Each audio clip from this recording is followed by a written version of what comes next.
em relação a um criminoso de grande porte no Brasil, e ele deu exemplo como se fosse Fernandinho Beiramar, eu daria sem medo. Então vejam, é uma atitude que já nos remete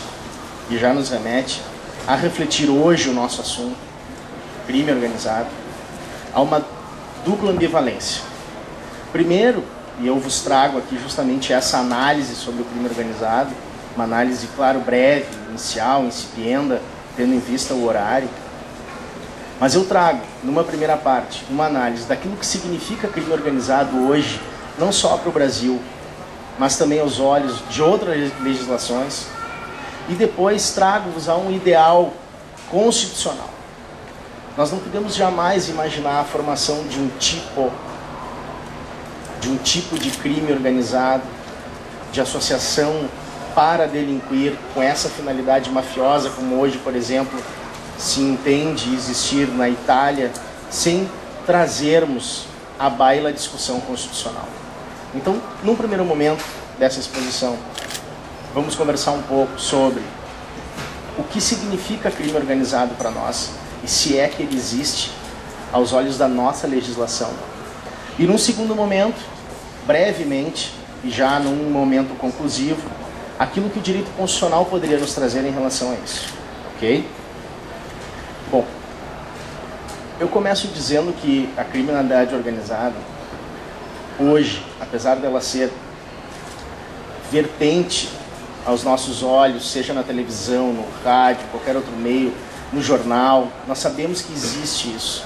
Nós sabemos que alguma coisa significa, alguma coisa é, mas nós não temos ainda, para esse crime associativo, aqui dentro, uma especificidade daquilo que realmente é.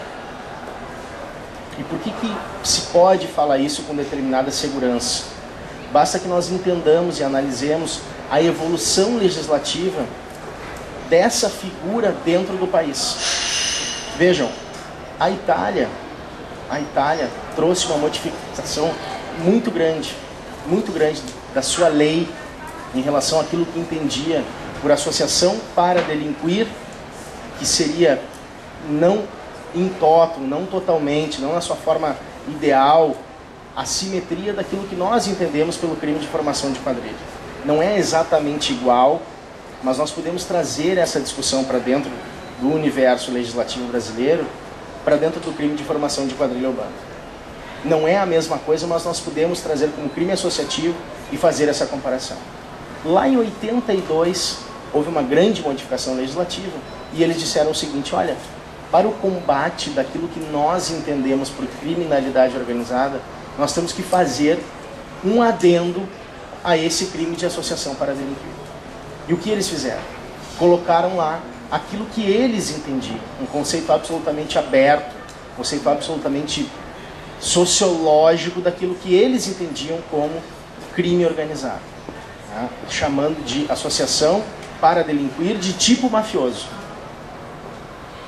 O Brasil, por sua vez, como em outras várias oportunidades, tentou trazer para a nossa legislação algo daquilo que já estava sendo implementado na Itália.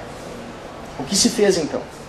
Se criou uma lei sem trazer um tipo específico, sem trazer um conceito específico, mas trazendo meios para o combate e para a realização de provas e para a realização de investigações daquilo que se sabia como crime organizado. Mas não trouxe o conceito.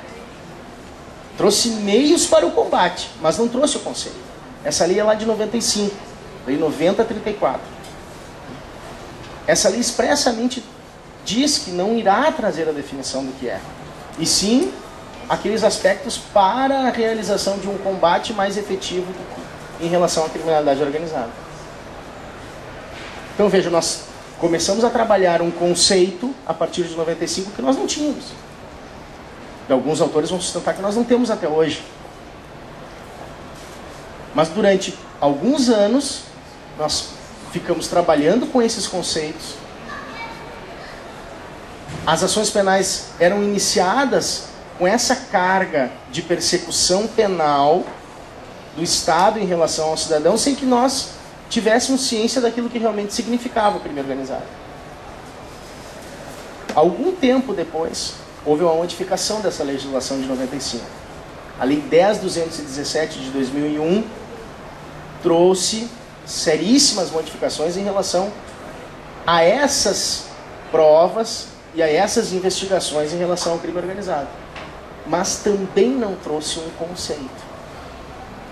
Também não trouxe um conceito. Esse conceito, nós só tivemos a oportunidade de entender a partir de, claro, alguns anos depois, a partir da introdução no direito brasileiro de uma convenção internacional. Nessa convenção internacional, acontecida em Palermo, capital da Sicília, aquela ilha lá ao sul da Itália, lá onde está bem ao centro dessa ilha a cidade de Corleone, daí toda aquela tradição da máfia em relação à cidade de Corleone, que está lá de pé, em ruínas, como todas as cidades do sul da Itália, mas está lá de pé para quem quiser conhecer, onde foi filmado o filme, inclusive, do Poderoso Chefão, que acontece aquela cena em que o Michael Corleone conhece a Apolônia, naquela cena clássica em que ela vem saindo de uma colheita de algodão e eles se encontram. Vocês se recordam do filme? Hoje de noite tem que ir assistir. Essa cena é uma cena assim, marcante para quem acredita em amor à primeira vista. É uma coisa impressionante.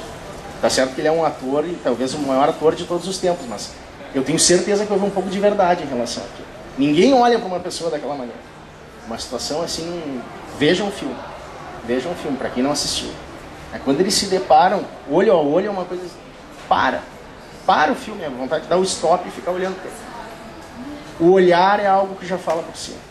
Então essa cena foi filmada nessa cidade de Corleone, que deu a ideia e trouxe toda a ideia para a filmagem do filme, né? Para a filmagem dessa obra, dessa trilogia, que talvez seja o maior filme de todos os tempos, né? Considerado por muitos entendedores, não é o meu caso.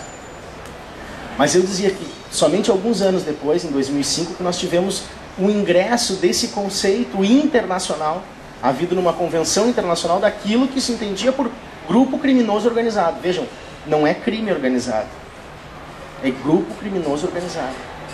E talvez, a partir desse momento, nós iniciássemos olhares em relação a um conceito. Por quê? Essa lei de 2001 que eu conversava, a lei 10.217, quando ela trouxe reformas para a lei de 95, ela disse o seguinte, é muito engraçado, né? Ler a redação dessa lei, porque ela diz assim, olha, essa lei vai tratar de algumas funções de prova e de investigação em relação a 3 fatos. Formação de quadrilha, esse nós já temos, está lá no artigo 288 do Código Penal, formação de quadrilha ou bando, nós já sabemos o que é, a pena é de 1 a 3 anos, se tem a utilização de arma, a pena dobra, nós sabemos o que ele significa. Associarem-se mais de 3 pessoas para o cometimento de... Em relação a esse crime, em relação ao crime de organização e em relação ao crime de associação. Só que ali não trouxe o que significava nenhum conceito, nenhum outro.